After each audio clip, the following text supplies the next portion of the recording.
अस्सलामु अलैकुम दोस्तों, कैसे हो? खैरियत है? ठीक ठाक है? काफ़ी अरसे के बाद ये स्टूडियो में आप देख रहे हैं कि यहाँ पे आके मैं वीडियो बना रहा हूँ आपके लिए। आज हाई कोर्ट आया था और उधर सेशन कोर्ट में भी एक केस था, वो किया है। और आपको पता है केसों में भी मैं काफ़ी मसरूफ़ रहता हूँ। और आजकल जो है वो जो जस्टिस मुशीर आलम सुप्रीम कोर्ट के ने जो जुल्म किया था, सैक्ट एक्ट, जिसमें सारे मुलाजमीन सुई गैस के, स्टेट लाइफ के, इंटरनेशनल ब्यूरो के, वापदा के सारे मुलाजमीन को उसने बयक जुम्बश कलम ऐसे फारिग कर दिया। 35,000 वकीलों को, 35,000 लोगों की नौकरियों से हाथ धोना पड़ गए हैं। तो वो मैं केस कर रहा हूँ इस्लामाबाद हाई कोर्ट में। ये केस कर रहा हूँ मैं वहाँ पे, और जो लोग आ रहे हैं उनके हम कर रहे हैं। और अगले अगले वीक में फाइनल इंशाल्लाह बहस भी होनी है। और उसमें 50% मुबारक ये है कि वहाँ नोटिस हमने जारी करवा दिए हैं।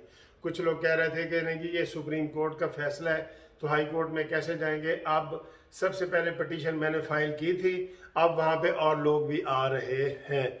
तो ये क्रेडिट हमें जाता है कि हमने वहाँ पे नोटिस करवाया और डिपार्टमेंट से अब नोटिस आ रहे हैं कि भाई आपने इनको क्यों फारिग किया है। जो पार्टी नहीं थे सुप्रीम कोर्ट में, जो पार्टी नहीं थे, उनको क्यों फारिग किया है। ना कोई शोकाज नोटिस, ये कोई पंचायत है। ये सारे आर्गूमेंट्स वगैरह किए जिसमें नोटिस हो गया। और इसके अलावा जो वो लोग भी रब्ता कर सकते हैं जिन्होंने सुप्रीम कोर्ट में पहले केस पेंड, जो पार्टी बनना चाहते हैं नए लोग सुप्रीम कोर्ट में, वहाँ भी पार्टी आप बन सकते हैं रिव्यू में, और नया केस इस्लामाबाद हाई कोर्ट में कर सकते हैं, और पुराना जो है वो उसका रिव्यू आप सुप्रीम कोर्ट में करते हैं। वो दोनों मैं कर रहा हूँ अल्हम्दुलिल्लाह। ठीक है जी, दोनों जो जहाँ पे कहता है उनके वो मैं केस कर रहा हूँ, और इनको हम इंशाल्लाह मंत की अंजाम तक पहुँचाएंगे। और मंत की अंजाम है कि इंशाल्लाह हम कामयाबी हासिल करेंगे।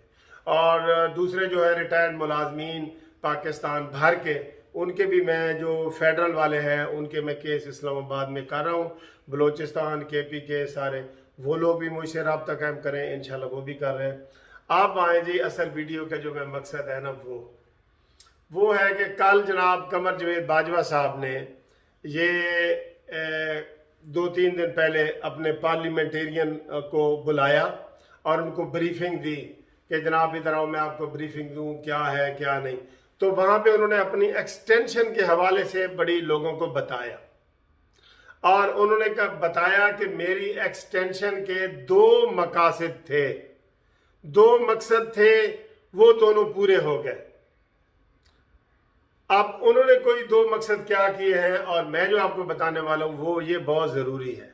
ठीक है जी, बहुत ज़रूरी है। पहली बात तो ये है दोस्तों कि जो ये एक्सटेंशन हुई है ना, एक्सटेंशन, एक मिनट में ज़रा बंद कर दूँ।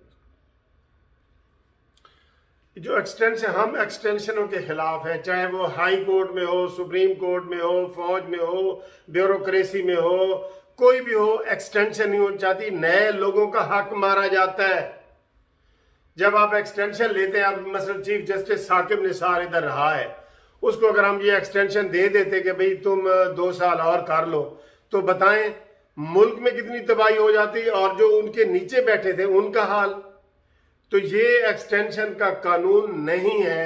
इसलिए आपको पता है जब कमर जवेद बाजवा साहब की भी एक्सटेंशन हुई थी, मैंने उनको बड़ा रिक्वेस्ट की थी, मैंने कहा, और वो अदालतों में खज्जल ख्वार हुए सारे, कमर जवेद बाजवा साहब भी, इमरान खान भी, अपोजिशन भी, सारे खज्जल ख्वार हुए।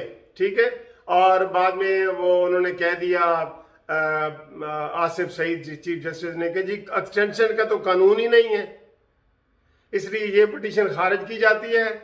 और मैं पार्लियामेंट को 6 महीने देता हूं कि वो इसके ऊपर कानून साजी करें, लेकिन उन्होंने कहा कि 6 महीने के दौरान वो कायम मकाम या उसको जो भी एक्सटेंशन वो काम करते रहेंगे।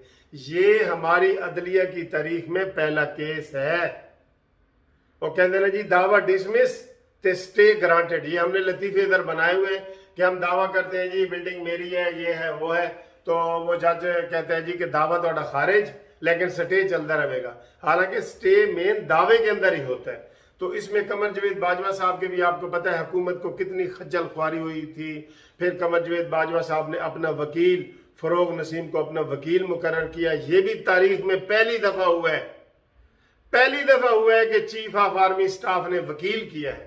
अव्वल तो कोई चीफ ऑफ आर्मी स्टाफ ख्वाहिश ही नहीं करता, वो कहता है यार जो मुझसे नीचे आ रहे हैं उनका हक है। मैंने अल्हम्दुलिल्लाह मुझे ये ऑनर मिली है, मैंने पूरी कर ली है, चीफ ऑफ आर्मी स्टाफ भी रहा हूँ, 3 साल रहा हूँ। ये अब बातें पता है ये क्यों चल रही हैं। अब अगले साल कमर जावेद बाजवा साहब के ये 3 साल मुकम्मल हो जाएंगे और अभी वो 64 साल के नहीं होंगे, वो मजीद 3 साल ले सकते हैं। अब इसके ऊपर बहसें हो रही हैं कि वो मजीद भी 3 साल ले सकते हैं।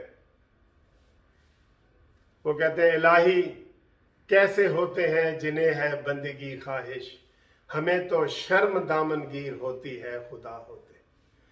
वो है इस्लामी असूलों में है कि आप कोई भी मनसब के लिए, ओहदे के लिए डिमांड नहीं कर सकते। ये इस्लामी असूल है कि मुझे काजी बनाया जाए, मुझे जज बनाया जाए, मुझे सदर पाकिस्तान बनाया जाए। आप डिमांड नहीं कर सकते, ये इस्लामी है। तो लेकिन जो डिमांड कर रहे हैं कि हमारी एक्सटेंशन की जाए या जिनकी हुई है, अब उनका आप देख लें, सारे डिपार्टमेंटों में खिलाड़ियों से लेके वापडा इधर उधर सारे जर्नल बैठे हैं। तो भाई क्यों जो इधर सिविलियन है उनका हक नहीं है? एक बात। फिर जो जितने सिविल चीफ जस्टिस रिटायर हुए हैं हाई कोर्ट में या सुप्रीम कोर्ट में, वो भी इदारों के सरबराह बने हैं। क्यों भाई हमारा हक नहीं है? फिर जितने बड़े बड़े ब्यूरोक्रेट हैं वो रिटायर होके फिर इदारों के सरबराह बन जाते हैं। क्यों भाई सिविलियन का दूसरे जो नीचे से आ रहे हैं उनका हक नहीं है? तो ये सरीहन आइन की खिलाफ वर्जी हो रही है, सरीहन। सारे ब्यूरोक्रेसी में, जुडिशरी में, फौज में और जितने भी रिटायर्ड लोगों को ये लगाते हैं ना, ये नहीं होना चाहिए। आप बताएं होना चाहिए? उसने पूरी लाइफ गुजारी है, 60 साल तक उसने तनख्वाहें ली हैं, पेंशन बनी है, सारा कुछ हुआ है, फिर उनको लगा दिया जाता है। इधर हाई कोर्ट के जितने जस्टिस हैं ना, जितने रिटायर हुए हैं उसमें से एक भी आप नहीं बता सकते कि ये फारिग है जी। सब के सब लगे हुए हैं, 8-8 लाख रुपया उनकी पेंशन है और फिर भी वो काम कर रहे हैं। तो ये इंसाफ है? और ये जजेस केस में डिफाइड कर दिया गया था कि कोई रिटायर्ड जज को कोई ओहदा नहीं दिया जाएगा। इस वक्त हमारे इलेक्शन कमीशन ऑफ पाकिस्तान में देख लें कौन है जी, वहां पे वो अलियास साहब है कि कौन है जो मेंबर है पंजाब से, वो अभी हाई कोर्ट से रिटायर हुए, उधर उनको लगा दिए। इसलिए ये फिर गवर्नमेंट की टीसियां करते हैं कि जब हम ओहदों पे होते हैं ना, तो गवर्नमेंट के नाजायज काम भी ये करते हैं कि करो रिटायरमेंट के बाद हम सदर पाकिस्तान भी बन सकते हैं, हमें ये ओहदा भी मिल सकता है, वो ओहदा भी मिल सकता है। इस वक्त पंजाब सर्विस ट्रिब्यूनल में जस्टिस आतिर महमूद इधर से रिटायर हुए हैं, तो अगले हफ्ते वहां से हलफ ले लिए। इधर क्या पेंशन मिलती है, उधर से तनख्वाह मिलती है। ये हमारा जो चेयरमैन नैब है, मशहूर जमाना वीडियो स्कीम वाला जावेद इकबाल, वो सुप्रीम कोर्ट से भी पेंशन ले रहा है और इधर से भी इतनी बड़ी तनख्वाहें ले रहा है। बताएं ये क्या है? ये क्या ड्रामे हो रहे हैं मुल्क में? ये बनाना रिपब्लिकन है? यहां कोई नीचे आने वाले गरीबों का कोई हाल नहीं पूछेगा।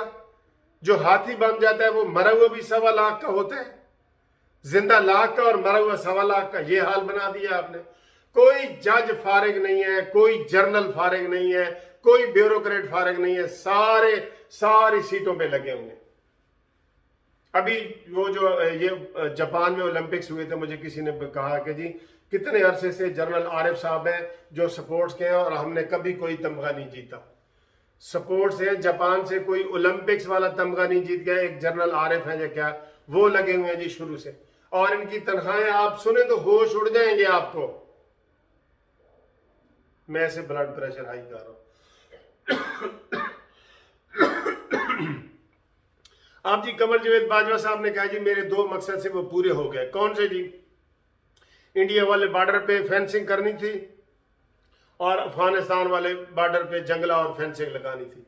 तो क्या ये दूसरा जो नीचे जर्नल आना था वो नहीं लगा सकता था? नहीं। असल कहानियां ही और हैं दोस्तों। असल कहानियां वही हैं जो जस्टिस शौकत अजीज सिद्दीकी बता गए हैं। नवाज शरीफ का ये माजी भी गवाह है और ये उनका वतीरा रहा है कि उन्होंने किसी चीफ ऑफ आर्मी स्टाफ को एक्सटेंशन नहीं दी।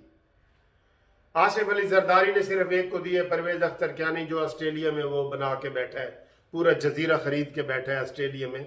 इतनी मोहब्बत है तो पाकिस्तान में रहो, जियो मरो पाकिस्तान में। रहीम शरीफ किधर बैठा है? कोई भी इधर वो नहीं है, तो वो उधर चला गया है। उसको आसिफ अली जरदारी ने एक्सटेंशन दी, नवाज शरीफ ने नहीं दी थी। तो ये उस वक्त तय होगा कि यार अगर ये नवाज शरीफ की हुकूमत रही 2018 के बाद तो एक्सटेंशन तो हमें नहीं मिलेंगी, एक्सटेंशन नहीं मिलेंगी।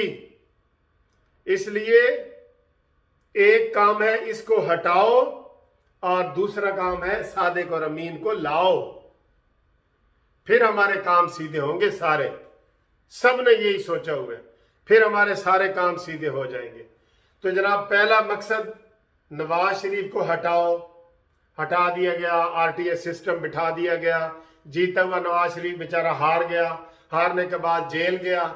ओए खुदा की कसम इधर रोना आता है, रोना कौम के लिए रोना आता है कि कोई आदमी अपनी एक एक्सटेंशन के लिए पाकिस्तान को गिरवी रखवा दे, पाकिस्तान की तबाह बर्बादी हो जाए एक्सटेंशन के लिए, अपने छोटे से मकसद के लिए। वो फवाद चौधरी कहता होता है कि जी ये फलाने ऐसे लोग हैं जिनको 1 किलो गोश्त चाहिए ना तो वो पूरी गाय ज़िबा कर देते हैं अपने 1 किलो गोश्त के लिए। तो ये यही हुआ है, यही पाकिस्तान के साथ हुआ है।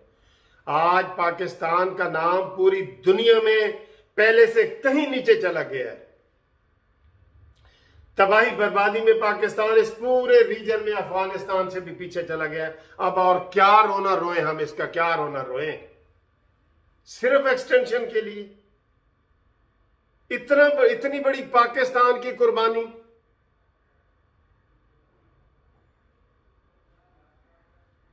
रोने को दिल कर रहा है, रोने को।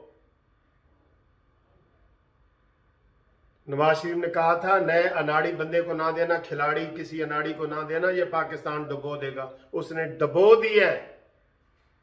वो एक मशहूर एंकर है आफ्ताब इकबाल, वो भी पहले वो इमरान खान की बड़े तारीफें करता रहता था, आफ्ताब इकबाल खबरनाक वाला। उसने कहा जी कि अगर इमरान खान चाहता तो मुल्क लूट सकता था, लेकिन इसने मुल्क को डबोना मुनासिब समझा है। उसके निकालो वो वीडियो क्लिप। पाकिस्तान डूब चुका है, इसको दोबारा अपने पांव पे खड़ा होने के लिए जो 18 में था पाकिस्तान, बहुत साल लगेंगे, बहुत साल लगेंगे। मैं किस किस चीज का रोना रो, इधर किस किस चीज का रोना रो। तो एक्सटेंशन की ये कीमत कि पाकिस्तानी अवाम जलील होके आ जाए। कल शारे दस्तूर पे एक आदमी ने बच्चों समेत खुदकुशी करने की कोशिश की है। ये जो ने वो निकाला गया उसको, जिनको निकाल दिया गया है सैक्ट एक्ट के तहत, मुलाजमीन को 35,000 मुलाजमीन को, वो जो जस्टिस मुशीर आलम है अपने जाते जाते आखिरी घंटे में साइन कर गया है और तबाही और बर्बादी कर गया है। उसको भी ये देख लेना, इसी हुकूमत, ये हुकूमत रही ना, उसको भी इलेक्शन कमीशन का चेयरमैन बनाएंगे। और जो कुछ कोई रिटायर होने वाले लोग हैं ना, वो सदर पाकिस्तान बनने के भी ख्वाब देख रहे हैं, ये मैं बता दूं आपको। लिहाजा ये एक्सटेंशनें नहीं होनी चाहिए। अगर होनी है तो पूरा कानून बना दो कि जो भी किसी इदारे का सरबराह बनेगा उसको 3 साल और दिए जाएंगे। पक्का कानून बना दो, पक्का जुल्म की चक्की पक्की पीसना शुरू कर दो। लिहाजा ये सारी बातें आपके सामने हैं। आइन कानून में कोई गुंजाइश नहीं थी। चीफ जस्टिस आसिफ सईद खोसा, उन्होंने कहा जी दावा खारिज है, लेकिन स्टे आपके हक में है। और अब वो जनाब ये सारी चीज़ें हुई हैं। हम बड़े बड़े इदारों के सरबराहों को हाथ जोड़ के कहते हैं कि पाकिस्तान की कीमत पे अपनी एक जात छोटी सी ये ख्वाहिश पूरी ना करें। आप इनकार कर दिया करें इज्जत के साथ। ये साकिब निसार ने भी यही कोशिश की थी कि मुझे सदर पाकिस्तान बनाया जाएगा, लेकिन वो इतना बदनाम हो चुका है कि वो कहीं भी वो मुंह छुपा के कहीं बैठा है और वो चला गया है, और वो 12 अरब रुपया गायब है। आपको पता है, ये मैं नहीं कह रहा, मुन्नस इलाही जो नया वजीर बना है आबी हयात पानी का, उसने कहा जी कि जिसमें 12 अरब रुपया होना था उसमें तो 7 लाख रुपया पड़ा है, बाकी गायब है, और हुकूमत खामोश है, नहीं बता रही। ये स्कैंडल निकलेंगे बाद में, निकलेंगे ये स्कैंडल बाद में। हमारे सरों पे जो नाअहल नलायक हुकूमत आई हुई है, ये इंशाअल्लाह ताला किसी वक्त भी ये लावा पकेगा, पका हुआ है लावा, ये लावा फटेगा, पक तो चुका है, फटेगा ये लावा। तो दोस्तों ये मैं वीडियो बनाना चाह रहा था, एक्सटेंशन के हवाले से बातें हो रही हैं, तो बहुत बहुत शुक्रिया। चैनल सब्सक्राइब करें, लाइक करें, शेयर करें। खुदा हाफिज़।